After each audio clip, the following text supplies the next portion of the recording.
जिले की हर खबर सबसे पहले आप तक पहुंचाने का वादा, बस यही है एक इरादा। आज ही लगाए अपना पद्मेश डिजिटल सेटअप बॉक्स। नमस्कार, आप देख रहे हैं पद्मेश 24/7 तरुण रिनायत के साथ। चलिए न्यूज बुलेटिन की शुरुआत करते हैं हेडलाइन से।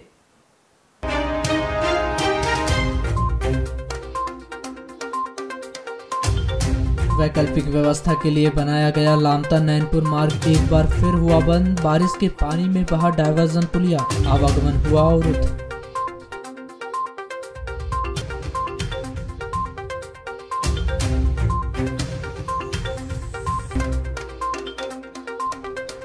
बारिश का दौर शुरू होते ही आसमान छू रहे सब्जियों के दाम। 2 सप्ताह के भीतर दुगनी हुई सब्जियां, गृहिणियों का बिगड़ा बजट।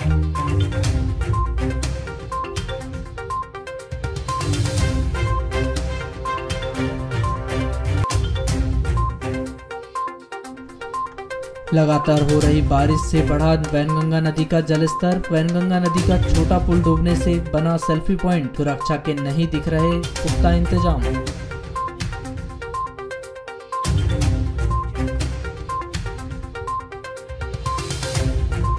चुनावी वर्ष में बालाघाट को मिली मेडिकल कॉलेज की सौगात। स्वीकृति मिलने पर आयोग अध्यक्ष ने जताया हर्ष। कहा, राजा भोज के नाम पर रखा जाएगा मेडिकल कॉलेज का नाम।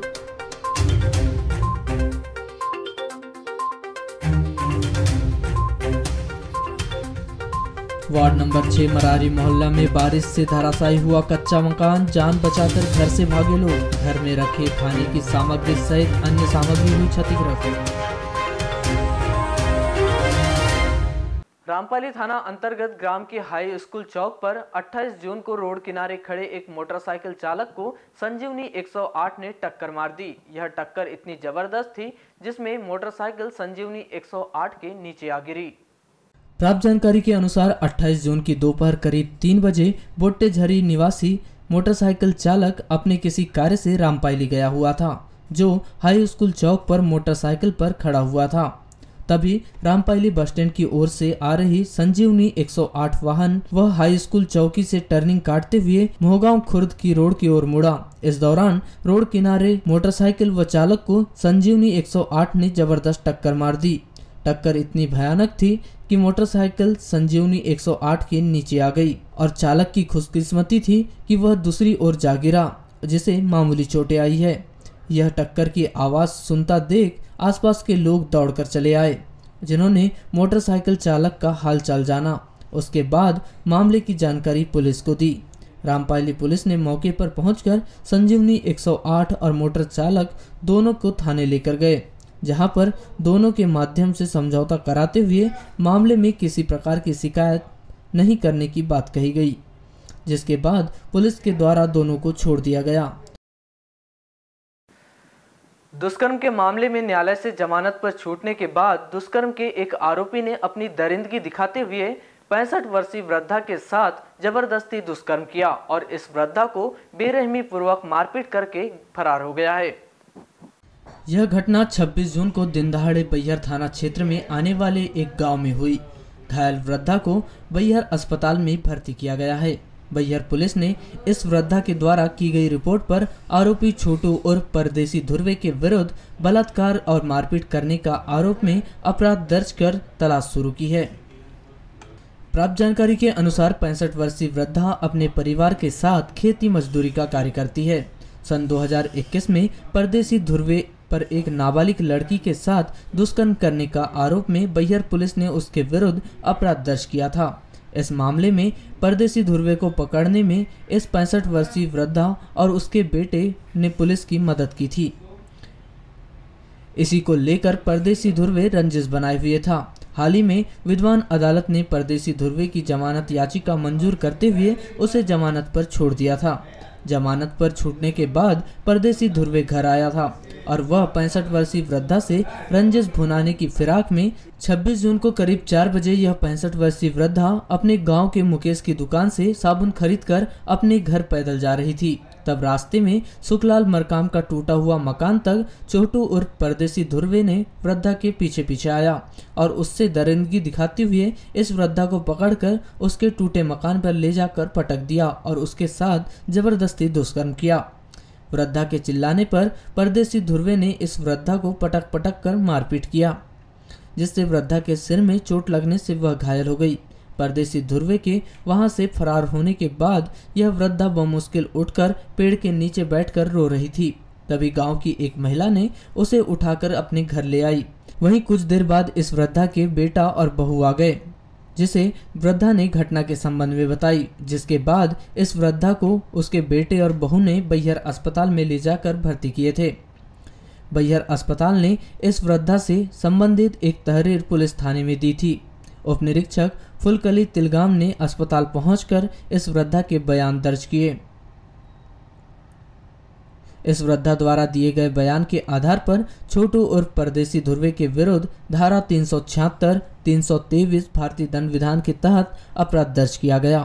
वृद्धा के साथ मारपीट और उसके साथ दुष्कर्म करने के बाद फरार आरोपी छोटू उर्फ परदेसी ध्रुवे की सरगर्मी से तलाश की जा रही है। वहीं इस मामले की आगे विवेचना थाना प्रभारी निरीक्षक विजय डावर के द्वारा की जा रही है। नगर के बूढ़ी स्थित रेलवे फाटक के पास बने गड्ढे से आवागमन करने वाले लोगों को परेशानियों का सामना करना पड़ रहा है, जहां स्थानीय लोगों ने नगर प्रशासन से वैकल्पिक व्यवस्था किए जाने की मांग की है और मांग पूरी नहीं होने पर जन आंदोलन की चेतावनी दी है। आपको बताएं कि बूढ़ी मार्ग बहुत ही व्यस्तम मार्ग है, जहां से रोजाना ही स्कूली बच्चे और राहगीर आवागमन करते हैं। ऐसे में बूढ़ी रेलवे फाटक पर बड़े बड़े गड्ढे लोगों के लिए मुसीबत बन रहे हैं। बूढ़ी रेलवे फाटक के पास गड्ढे होने से अक्सर वाहन चालकों के वाहन उसमें फंस जाते हैं और कोई भी बड़ी दुर्घटना घटित हो सकती है, जिससे निजात पाने के लिए वार्डवासियों ने रेल प्रशासन और नगर पालिका प्रशासन से जल्द गड्ढों को भरने की मांग की थी। पिछले वर्ष नगर पालिका चुनाव में मुख्यमंत्री का काफिला इसी मार्ग से डगमगाते हुए गुजरा था, जिसका वीडियो सोशल मीडिया में खूब वायरल हुआ था। उसके बावजूद भी आज तक प्रशासन ने वैकल्पिक व्यवस्था नहीं की है। समस्या को देखते हुए प्रशासन के खिलाफ वार्डवासियों में काफी नाराजगी देखी जा रही है, जिन्होंने समस्या से निजात नहीं मिलने के कारण नगर प्रशासन के खिलाफ आंदोलन करने की चेतावनी दी है। यहाँ पे बरसात के कारण तो गड्ढों में पानी भर जाता है। गड्ढे पहले से ही बड़े बड़े, पानी के कारण क्या होता है, बच्चे आते हैं स्कूली बच्चे। अभी उस दिन क्या हुआ था, एक गाड़ी गई, बच्चे के ऊपर पूरा पानी उतर गया, उनकी ड्रेस खराब हो गई। और कुछ बुजुर्ग आते हैं, उनको भी बहुत दिक्कत होती है यहाँ से आने। एक गाड़ी अगर फुल रह गई तो दूसरी गाड़ी के लिए रास्ता नहीं मिल पाता गड्ढों के कारण। बहुत परेशानी है गड्ढों के कारण। यहाँ पे सुधार हो नहीं रहा है। मैं बहुत पिछले 2-3 वर्षों से देख रहा हूँ, यहाँ यही समस्या है। अच्छा, क्यों नहीं सुधार पा रहे हैं? क्या लग रहा है आपको? क्या या मतलब करना नहीं चाह रहे हैं? करना चाह रहे हैं लेकिन हो नहीं पा रहा है। इन लोग क्योंकि ध्यान देते हैं, कभी आते हैं, देखते हैं, चले जाते हैं परीक्षण करके कि हाँ हो जाएगा काम, लेकिन काम नहीं कर पाते। अब क्या रहेगा आप लोग का? क्या जन आंदोलन करेंगे साथ में? जन आंदोलन करेंगे इस बार, क्योंकि बोले नहीं हुआ तो इस बार जन आंदोलन करना जरूरी है। अच्छा, मुख्यमंत्री जी भी इसी रोड से गुजरे थे बोलते? बिल्कुल, वो एक वीडियो भी वायरल हुआ था, देखा होगा आपने भी। तो उसके बाद भी ध्यान नहीं दिया यहाँ पे। अरे ये पूरे गड्ढे हैं और यहाँ पे क्या भीड़ भड़कता है, गाड़ी घोड़े एवं तो आते रहते हैं, उसके कारण बहुत समस्या जाती है, लोगों को बहुत परेशानी रहती है। अच्छा, चलने में बहुत तकलीफ आती है? चलने वालों को भी और गाड़ी वालों को भी, हर चीज़ की। कब से बनी हुई है परेशानी? बहुत सालों से बनी हुई है। क्या नगर पालिका प्रशासन इस और क्या क्यों नहीं ध्यान कुछ नहीं कर रही है नगर पालिका? अब क्या करेंगे? आंदोलन करेंगे क्या? आंदोलन करेंगे नहीं। तो ये बताइए, कितने आवाज़, मतलब कितनी आवाजाही रहती है? कम से कम 100-150 लोग तो आना जाना चलते ही रहता है। हमें काम नहीं तो होते ही रहता है। अच्छा, स्कूल भी यहीं से रखते हैं? हाँ, स्कूल सब यहीं से जाना आना, यहीं तो सब चीज़ें, हर चीज़ें। कितने स्कूल खुले हैं यहाँ पे? यहाँ पे कम से कम 6-7 स्कूल हैं। क्या नाम आपका? धनेंद्र गोरी का। अच्छा, क्या मांग करते हैं यहाँ पे आप? यहाँ से कम रोड को कम से कम बनाइए या फिर कुछ अच्छे से उसको करिए, थोड़ा सा चलने से कम आने जाने वाले को तकलीफ ना हो, कोई परेशानी ना। क्या नाम आपका? धन्यवाद। ये रेलवे फाटक के परिसर में जो रोड है विगत कई दिनों से खराब हो गई है, जिसकी शिकायत जन सुनवाई से लेके हर जगह कर दी गई, लेकिन इसका कोई आज तक हल नहीं निकला। और लोगों को इतनी तकलीफ हो रही है कि आने जाने में बच्चों के स्कूल वैन वगैरह है वो भी पलटने से बच जाती है, गिरते बचती है, और मोटरसाइकिल स्कूटी में लोग गिर जाते हैं। इस बात की शिकायत लेके अभी हमने नगर पालिका अध्यक्षों से बात की है तो उन्होंने कहा कि आज ये वाला काम कैसे भी करके क्या करवाना है करवाते, तो उनको हमने सलाह दी है कि कुछ भी मटेरियल ला के अभी फिलहाल यहाँ पे डाला जाए, क्योंकि बरसात है, जो काम मटेरियल से हो जाएगा तो अभी राहत मिलेंगी लोगों को। तो अभी इसलिए हम यहाँ खड़े की मटेरियल ला के। अगर नहीं डलता मटेरियल तो फिर क्या रहेगा? नहीं, अगर मटेरियल डलता तो निश्चित तौर पर जन आंदोलन किया जाएगा जनता के साथ मिलकर। चुनावी वर्ष में शिवराज सरकार प्रदेश के साथ साथ बालाघाट जिले को भी सौगात दे रहे हैं। जहां एक और बालाघाट में रेलवे ओवरब्रिज निर्माण कार्य की प्रक्रिया चल रही है, तो वहीं अब बालाघाट जिले को मेडिकल कॉलेज की भी सौगात प्राप्त हो गई है। ज्ञात हो कि राजधानी भोपाल में हुई शिवराज कैबिनेट की बैठक में एक अति महत्वपूर्ण निर्णय लिया गया, जिसके तहत प्रदेश के 6 नए मेडिकल कॉलेज खोलने की स्वीकृति दी गई है, जिसमें बालाघाट जिले का नाम भी शामिल है। आपको बता दें कि लंबे समय से बालाघाट जिले में मेडिकल कॉलेज खोले जाने की मांग चल रही थी। वहीं मुख्यमंत्री को लेकर स्थानीय विधायक श्री बिसेन तक इसकी घोषणा कर चुके थे। वहीं मेडिकल कॉलेज खोलने के लिए एक नहीं बल्कि 3 अलग अलग जगहों का चयन भी कर लिया गया था, लेकिन कॉलेज बनाने की स्वीकृति नहीं मिल पाई थी, जो इस चुनावी वर्ष में मिल गई है। जहां बालाघाट में मेडिकल कॉलेज खोले जाने की स्वीकृति पर आयोग अध्यक्ष गौरीशंकर बिसेन ने खुशी जाहिर करते हुए कहा कि विलंब से ही सही, लेकिन बालाघाट को मेडिकल कॉलेज मिल ही गया। मुख्यमंत्री शिवराज सिंह चौहान ने हमारे प्रस्ताव पर मुहर लगा दी है। इसके लिए प्रारंभिक तौर पर 100 करोड़ का प्रावधान किया गया है, जिसकी राशि बढ़ाई जा सकती है। आगामी 5 सितंबर से मुख्यमंत्री शिवराज सिंह चौहान स्वयं इसकी आधारशिला रखने बालाघाट आएंगे। यह तमाम जानकारी आयोग अध्यक्ष गौरीशंकर बिसेन ने बुधवार को नगर के सर्किट हाउस में एक पत्रकार वार्ता के दौरान दी। आजादी का अमृत महोत्सव के उपलक्ष्य में जब आए थे तो उनके सामने मैंने प्रस्ताव रखा था। उन्होंने ट्वीट किया था अपने साइड से कि भाव के प्रस्ताव को दृष्टि रखते हुए पहला मेडिकल कॉलेज बालाघाट में। दोबारा जब वो लामटा है तो उन्होंने सभा में उसे चर्चा काबू हो गई थी, उन्होंने सभा में उसको दोहराया। तीसरी बार जब 22 तारीख अमित शाह जी के कार्यक्रम में आए तब उन्होंने उसकी पुष्टि की और कहा कि सितंबर में हम इसके आधार से रखेंगे। वो स्टेज होता है किसी भी काम को राज्य सरकार कैबिनेट के अनुमोदन के उपरांत आगे बढ़ सकते हैं। आज 5-6 जगह मेडिकल कॉलेज राज्य में खोलने का जो एजेंडा था, जो कैबिनेट ने उसको मोहर लगा दी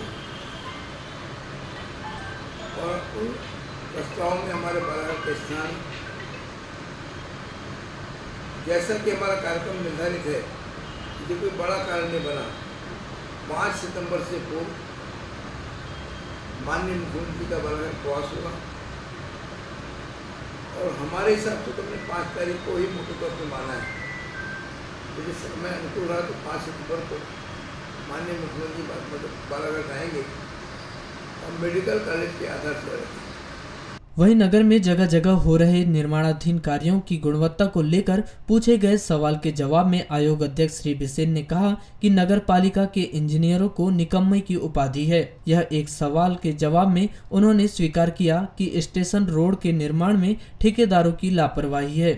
बिजली विभाग के पोल की शिफ्टिंग नहीं किए गए थे। उन्होंने कहा कि अनुभवहीन लोगों को काम देने से ऐसा ही परिणाम होता है, जबकि यह रोड 25% सरकार के अनुदान में है और 75% नगर पालिका द्वारा लिए गए कर्ज से बनाई गई है। सड़क के गुणवत्ताहीन बनने और नगर पालिका के इंजीनियरों द्वारा उसकी अनदेखी किए जाने के सवाल में जवाब देते हुए आयोग अध्यक्ष बिसेन ने कहा कि नगर पालिका के इंजीनियर निकम्मे हैं और उन्हें काम का अनुभव नहीं है। यही नहीं बल्कि सेन चौक से लेकर मोगजान तक बनी सीमेंट सड़क पर भी पुलिया न बनाए जाने पर ठेकेदार को लेकर आयोग अध्यक्ष बिसेन ने नाराजगी जाहिर की है। वहीं इस पूरी अव्यवस्था के लिए नगर पालिका के इंजीनियरों को जिम्मेदार ठहराया है। अनुभवहीन कॉन्ट्रैक्टर जब काम लेते हैं तो यही होता है। आज ओपन टेंडर का समय, हम किसी को रोक सकते नहीं। नगर पालिका को 25% अनुदान मिला मुख्यमंत्री कोष से, 75% बैंक से कर्जा लिया गया है। कर्जा लेकर के हम रोड बना रहे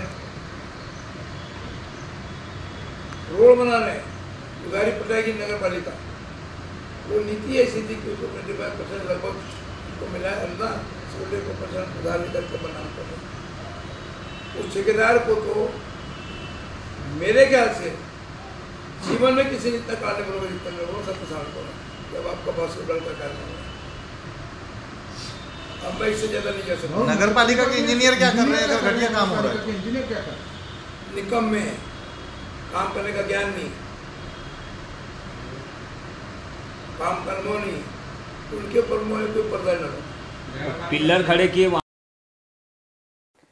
बालाघाट नैनपुर नेशनल हाईवे क्रमांक 543 के मानकुवर नदी पर बना पुल पिछले बारिश में एक छोर से टूट गया था, जिसके चलते करीब 2 माह पूर्व प्रशासन ने मानकुवर नदी पर वैकल्पिक व्यवस्था के लिए डायवर्सन पुलिया बनाया था, जो पिछले दिनों से हो रही अनवरत बारिश में एक बार फिर से टूटकर बह गया है और एक बार फिर इस मार्ग में आवागमन अवरुद्ध हो गया है। ऐसी स्थिति में इस मार्ग में आने जाने वाले लोगों को अत्यधिक कठिनाइयों का सामना करना पड़ रहा है। आपको बताएं कि यह नेशनल हाईवे मार्ग है जो मंडला जबलपुर को जोड़ता है। वर्तमान में नैनपुर मंडला जाने का कोई दूसरा मार्ग नहीं है, जबकि बालाघाट से जबलपुर जाने हेतु यह मार्ग कम दूरी का होने की वजह से इस मार्ग पर सफर करने में समय और आर्थिक बचत भी होती है। लेकिन अब वैकल्पिक व्यवस्था के लिए बनाया गया पुलिया भी इस बारिश की मार नहीं झेल सका और एक बार फिर से टूट गया है, जिसके चलते लोगों में नाराजगी देखी जा रही है। आपको बताएं कि लगभग 1 महीने 26 दिन पूर्व ही उक्त मार्ग से आवागमन की व्यवस्था बनाने के लिए वैकल्पिक पुलिया का निर्माण किया गया था, लेकिन यह पुलिया 2 माह भी ठीक से टिक नहीं सका और बारिश की तेज धार में एक बार फिर बह गया। गौरतलब हो कि बीते बरसात में मानकुवर नदी पर बना अंग्रेजों के समय का पुलिया अत्यधिक बारिश में बह गया था, जिस कारण नवीन पुल निर्माण को लेकर ग्रामीणों और विपक्ष द्वारा आवाज बुलंद किए जाने के बाद सरकार ने इस पुल को लेकर टेंडर निकाले और ठेकेदार को पुल निर्माण का ठेका दे दिया। क्योंकि पुल ध्वस्त होने से पुलिया निर्माण में पूर्व मार्ग से आवागमन के लिए डायवर्सन पुलिया बनाया गया था, जो लगातार बारिश के चलते एक बार फिर बह गया था, जिससे न केवल बालाघाट से मंडला का संपर्क पूरी तरह से टूट गया है, बल्कि जिले के कई जिले के ग्रामों का भी संपर्क अवरुद्ध हो गया है। बालाघाट मंडला नेशनल हाईवे पर लामता क्षेत्र के मानकुवर नदी में बनाया गया यह डायवर्सन पुलिया बीते दिनों से हो रही लगातार बारिश के चलते पानी के तेज प्रवाह में बह गया।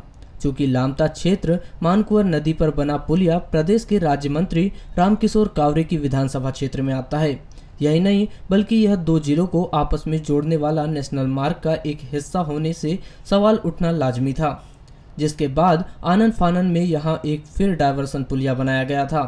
लेकिन विगत दिनों से लगातार हो रही बारिश को भी वह झेल नहीं सका और बीती रात्रि में एक बार फिर डायवर्सन पुलिया तेज बहाव में बह गया, जिससे एक बार फिर बालाघाट से मंडला जिले का संपर्क टूट गया है। पिछले 5 दिनों से जिले सहित संपूर्ण प्रदेश में हो रही लगातार बारिश का असर जिले में अब स्पष्ट रूप से देखने को मिल रहा है, जहां लगातार हो रही इस बारिश के चलते जिले के सभी नदी नाले उफान पर हैं, तो वहीं नदी किनारे बसे गांव और कस्बों में अब बाढ़ का खतरा मंडराने लगा है। इसी बीच जिला सिवनी के छपारा स्थित संजय सरोवर परियोजना के तहत बनाए गए भीमगढ़ बांध का अत्यधिक जलस्तर बढ़ गया है, तो वहीं भारी बारिश के चलते वैनगंगा नदी भी उफान पर है, जिससे वैनगंगा नदी का जलस्तर काफी बढ़ गया है। वहीं वैनगंगा नदी का छोटा पुल बाढ़ के पानी में डूब गया है, जहां तेज रफ्तार से पानी वैनगंगा नदी के छोटे पुल के ऊपर से गुजर रहा है। वैनगंगा नदी के इस नज़ारे को अब लोगों ने सेल्फी पॉइंट बना लिया है, जहां बाढ़ होने के चलते भारी बारिश के बीच बच्चे, बड़े, युवाओं और बुजुर्गों सहित महिलाओं को भी भारी संख्या में नदी किनारे बाढ़ का लुत्फ उठाते और बाढ़ के पानी के साथ सेल्फी लेते देखा जा रहा है। हैरत की बात तो यह है कि नदी उफान पर है, बाढ़ का खतरा मंडरा रहा है, बावजूद इसके भी प्रशासन द्वारा यहाँ पर सुरक्षा के पुख्ता इंतजाम नहीं किए गए हैं, जिसके चलते लोग भारी तादाद में बिना किसी रोक टोक के नदी किनारे पहुंचकर यह नज़ारे का लुत्फ उठा रहे हैं। यदि लोगों को नदी किनारे जाने से रोका नहीं गया और इसी तरह इस स्थान को सेल्फी पॉइंट बने रहने दिया गया, तो लोगों की यह सेल्फी उनकी जान को भारी पड़ सकती है। जिसका खामियाजा न सिर्फ उन्हें बल्कि उनके परिवार को भी उठाना पड़ सकता है। आपको बताएं कि जिला सिवनी प्रशासन ने भीमगढ़ बांध में क्षमता से अधिक पानी होने और जमा पानी के खतरे के निशान जल्द पार कर जाने की सूचना दी है। जहां बांध में अधिक पानी होने पर भीमगढ़ बांध प्रबंधन द्वारा बांध के गेट खोल दिए जाते हैं। यदि ऐसे में बांध में अधिक पानी हो गया और बांध के गेट खोले गए तो निश्चित तौर पर नदी किनारे के गांव और कस्बों में भी नदी के बाढ़ का पानी घुस सकता है। वहीं सेल्फी का लुत्फ उठा रहे लोगों को पानी अपने भीतर समाहित कर सकता है। इधर जिले में पिछले 4-5 दिनों से हो रही बारिश से नदियों का जल स्तर काफी बढ़ा हुआ है। यदि बारिश नहीं थमती है तो हालात बेकाबू हो सकते हैं। प्रशासन को जैसे इस पे यहाँ पर वो करना चाहिए कि यहाँ पर गार्ड रखना चाहिए 1-2 कि कोई ब्रिज क्रॉस ना करे, गाड़ी से ना जाए और प्रशासन यहाँ पर रहना चाहिए। अच्छा, अधिकतर क्या होता है कि जैसे जल स्तर बढ़ता है तो काफ़ी लोग सेल्फी भी लेते हैं जी, तो उनके लिए भी अंकुश लगाना चाहिए क्या? जी हाँ, जैसे वो सेल्फी लेने जाते तो उनको पहले ही मना कर दिया जाए कि इस साइड ना जाए करके। तो ऐसा कुछ इंतजाम दिख रहे हैं क्या प्रशासन के? यहाँ पर तो कुछ भी नहीं है अभी, यहाँ ना कोई पुलिस प्रशासन से है ना नगर पालिका से है कोई अभी, लेकिन रहना चाहिए, यहाँ रहना चाहिए। प्रशासन को इंतजाम करना चाहिए, यहाँ पे कोई व्यक्ति रहना चाहिए प्रशासन का, ताकि यहाँ पे कोई दुर्घटना होने से बच जाए और कोई यहाँ नदी के किनारे ना आ पाए। इस प्रकार का प्रशासन को इंतजाम करना चाहिए। अभी कितनी घटनाएं हो चुकी है ऐसे? अभी तो फिलहाल नहीं हुई है, लेकिन हर साल होती है। हाँ, हर साल होती है, इसीलिए प्रशासन को आना चाहिए। अच्छा, अभी दिख रहा है क्या कोई प्रशासन का? हाँ, कोई नहीं है अभी। क्या नाम आपका? जितेंद्र। परसवाड़ा थाना अंतर्गत ग्राम खलौंडी के जंगल में एक सप्ताह भर से लापता व्यक्ति का शव बरामद किया गया। इसकी पहचान बुधराम पिता वाड़ीवा उम्र 58 वर्ष ग्राम भादा परसवाड़ा निवासी के रूप में की गई है। परसवाड़ा पुलिस ने इस व्यक्ति की लाश पोस्टमार्टम करवाकर उसके परिजनों को सौंप दिया है। संभावना व्यक्त की जा रही है कि इस व्यक्ति की जंगल में भटकते समय भूख और प्यास से मौत हुई होगी। प्राप्त जानकारी के अनुसार बुधराम वाड़ीवा ग्राम भादा में अपने भाइयों के साथ खेती किसानी का कार्य करता था। 3 वर्ष पहले उसकी पत्नी की मौत हो चुकी है, जिसकी कोई संतान नहीं है। बुधराम की मानसिक स्थिति ठीक नहीं थी। बताया गया है कि 20 जून को बुधराम खलौंडी अपने भांजे के घर गया हुआ था। उसी दिन बुधराम का मानसिक संतुलन ठीक नहीं होने से वह खेत की तरफ बार बार भाग रहा था, जिसे पकड़कर घर लाते थे, किंतु अचानक बुधराम कहीं भाग गया। परिजनों ने उसकी खोजबीन की किंतु बुधराम कहीं नहीं मिला।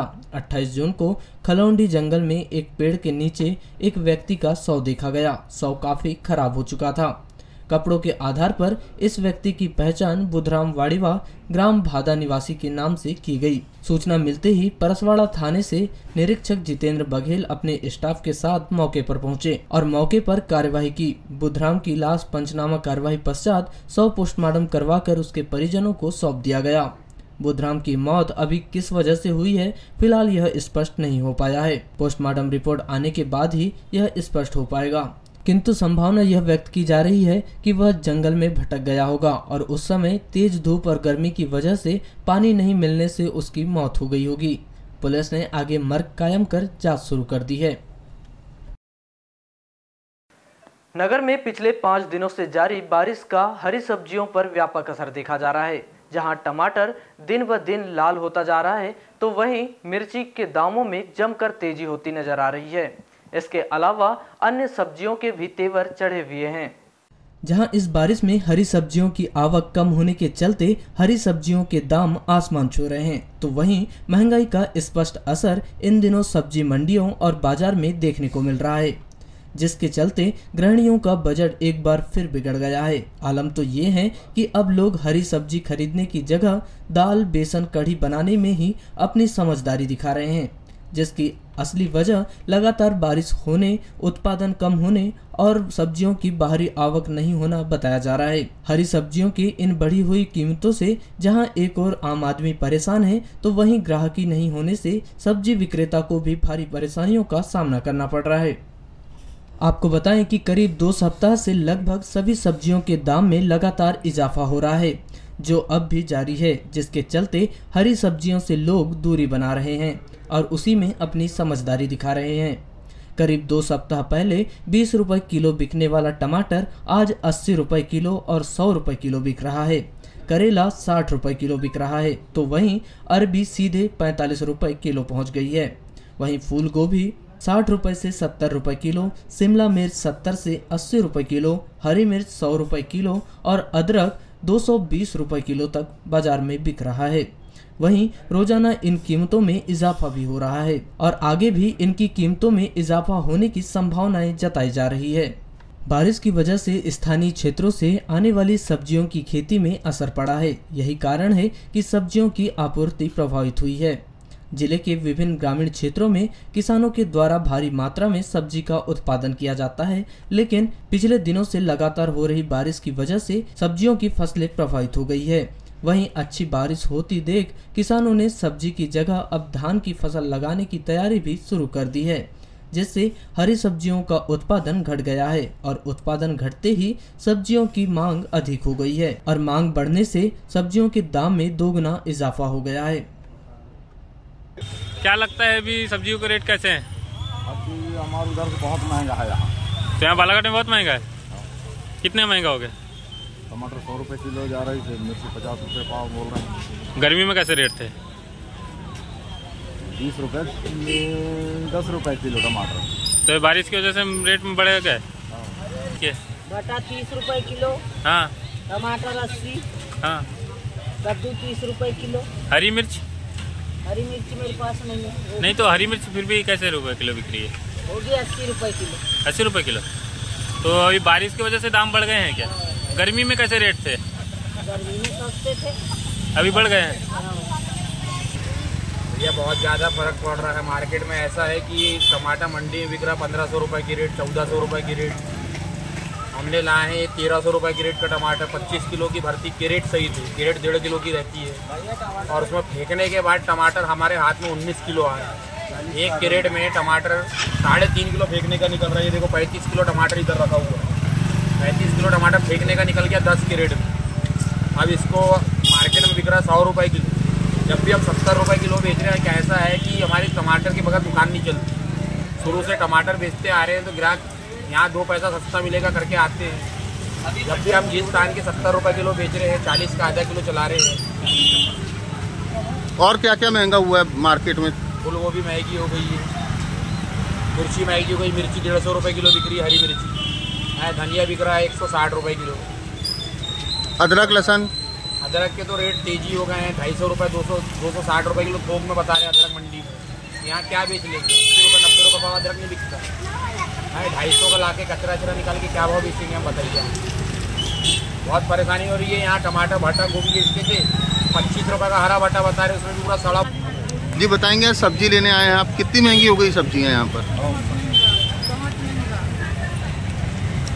किस प्रकार का प्रभाव पड़ेगा? आप सब्जियाँ महंगी हो गई है तो आपके घर परिवार के बजट में क्या क्या महंगा हुआ है? कैसे रुपए पाव मिल रही मिर्ची यहाँ पर भी? 50 रुपये पाव। और टमाटर? टमाटर 100 रुपये केजी। और अदरक? क्या लग रहा है कि बजट बिगड़ रहा है गृहिणियों का? जी बजट बिगड़ रहा है। वैसे में तो घर में स्थिति ही नहीं चलेगी। सिर्फ हरी सब्जियों के दाम बढ़ रहे हैं या बाकी अन्य खाद्य सामग्रियों के भी दाम बढ़े हुए हैं? खाना सामान के भी दाम। टमाटर 25 रुपये 100 रुपये किलो है और मिर्ची